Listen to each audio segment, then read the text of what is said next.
అందరికీ నమస్కారం. ఈరోజు మనం ఒక భారతీయ విద్యార్థి చేసిన ఒక చిన్న తప్పు తన కుటుంబాన్ని, తన జీవితాన్ని ఎలా నాశనం చేసిందో తెలుసుకుందాం. ఈ ఘటనలో అతనికి 9 ఏళ్ల జైలు శిక్ష, అలానే సుమారు 8 లక్షల నుండి 9 లక్షల లోపు జరిమానా పడుతుంది. ఇది ఒక గాఢమైన కథ. మనం తప్పుని తప్పుగా గుర్తించాలి, కానీ ఆ తప్పుని ఎందుకు జరిగిందో అనే విషయాన్ని కూడా ఒక్కసారి ఆలోచించాలి. మహేంద్ర దర్బార్ అనే వ్యక్తి విద్యార్థి వీసాతో తన భార్య పిల్లలతో కలిసి అమెరికాలో ఉంటున్నాడు. మనందరికీ తెలుసు, విదేశాల్లో జీవనం ఎలా ఉంటుందో. ఖర్చులు తట్టుకొని బతకడం భారతీయులకే ప్రత్యేకం. కానీ మహేంద్ర పరిస్థితి చాలా క్లిష్టంగా మారింది. అతను తన కుటుంబాన్ని పోషించడానికి చేసిన ప్రయత్నం తన జీవితాన్ని నాశనం చేసింది. మహేంద్ర తన ఆర్థిక పరిస్థితిని స్నేహితుడితో పంచుకుంటాడు. ఆ స్నేహితుడు మహేంద్రకు ఒక వ్యక్తిని పరిచయం చేస్తాడు. తన పేరే ఆర్ఆర్ భారతదేశం నుండి క్యాంప్ నడుపుతూ విదేశాల్లో ఉన్న వృద్ధులను లక్ష్యంగా చేసుకుంటాడని ఈ ఇన్వెస్టిగేషన్ ద్వారా తెలిసింది. అందరికీ తెలుసు, ఈ మధ్య మన భారతదేశంలో డిజిటల్ అరెస్ట్ అనే ఒక క్యాంప్ నడుస్తుంది.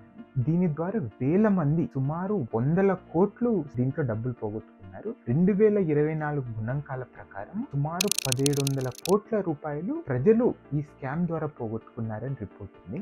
మహేంద్ర కేసులోకి వస్తే 2024 డిసెంబర్ 6న రియో అర్బియా కౌంటీ, ఈ రియో అర్బియా కౌంటీ అనేది న్యూ మెక్సికో రాష్ట్రంలో ఒక చిన్న ప్రదేశం. అందరు ఏమనుకుంటారంటే న్యూ మెక్సికో అంటే ఏమైనా మెక్సికో దేశానికి సంబంధించినదా? కాదు, ఇది అమెరికాలో 50 రాష్ట్రాలలో ఇదొకటి. ఈ కౌంటీలో నివసించే వ్యక్తి పేరు జాన్ లెపోజ్ అనే వృద్ధుడు. 70 సంవత్సరాల వయసున్న వ్యక్తి. ఆర్ఆర్ నుండి కాల్ పొందుతాడు. కాల్ చేసిన వ్యక్తి తనని యుఎస్ మార్షల్ జాకబ్ లీగా పరిచయం చేసుకుంటూ జాస్ యొక్క social security number money laundering కేసులో చేర్చబడిందని చెప్తాడు. సోషల్ సెక్యూరిటీ నెంబర్ అంటే మనకి ఇండియాలో ఇలాంటిది లేదు. దీన్ని మనం ఎలా ఆలోచించుకోవచ్చు అంటే ఆధార్ కార్డ్ లాంటిది అనుకోవచ్చు. ఆ తర్వాత జాస్ కి మరో కాల్ వచ్చింది. ఇది ఎస్పాన్యూల్ పోలీస్ స్టేషన్ డిపార్ట్మెంట్ నుండి వచ్చినట్లు కనిపించింది. ఈసారి జాన్సన్ అనే మహిళ మాట్లాడుతూ జాస్ పై నిజంగానే కేసు ఉందని, యుఎస్ మార్షల్ సూచనలు పాటించాలని చెప్తుంది. అంటే యుఎస్ మార్షల్ ఏది చెప్తే అది చేయమని చెప్తాడు. అంటే వాళ్ళు ఎంత డబ్బులు అడిగినా అంత ఇచ్చేసేయండి, మీరు కేసు నుండి బయటికి రండి అని ఈమె సూచిస్తాడు.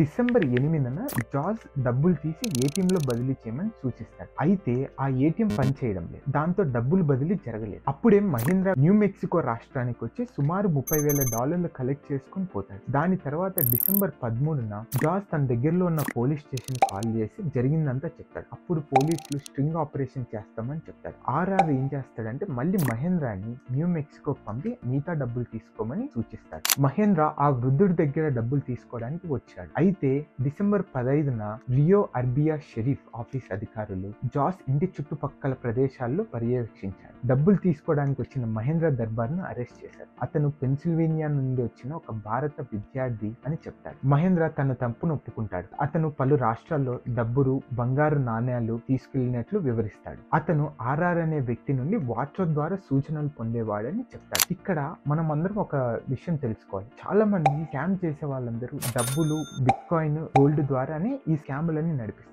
ఎందుకంటే దీంట్లో మనీ ట్రయల్ అనేది నిరూపించడం పోలీసులకు చాలా కష్టం. ఇప్పుడు ఫర్ ఎగ్జాంపుల్ మనం ఫోన్ పేలో నా అకౌంట్ నుండి నీ అకౌంట్ లోకి పంపించానుకో, అక్కడ క్లియర్ గా బ్యాంక్ ట్రాన్సాక్షన్స్ ద్వారా తెలుసుకోబోతుంది. కానీ డబ్బులు కానీ, ఈ గోల్డ్ కానీ, ఈ మనీ ట్రయల్ జరిగిందని నిరూపించడం చాలా కష్టం. అందుకే స్కామ్ చేసే వాళ్ళందరూ దీన్ని ఎక్కువ ప్రిఫర్ గా చేస్తారు. దాని తర్వాత మహేంద్ర పై నమోదైన కేసులు ఏంటంటే $20,000 పైగా మోసం చేసిన కేసు. అంటే $30,000 మహేంద్ర డిసెంబర్ 8వ తేదీ మళ్ళీ డిసెంబర్ 15 మధ్యన కలెక్ట్ చేసుకుంటాడు చూడు, ఆ కేసు. మళ్ళీ అలానే $20,000 పైగా మోసం చేయడానికి ప్రయత్నించిన కేసు. అంటే డిసెంబర్ 15న జరిగిన స్ట్రింగ్ ఆపరేషన్ లో దొరికినప్పుడు ఫైల్ చేసిన కేసు.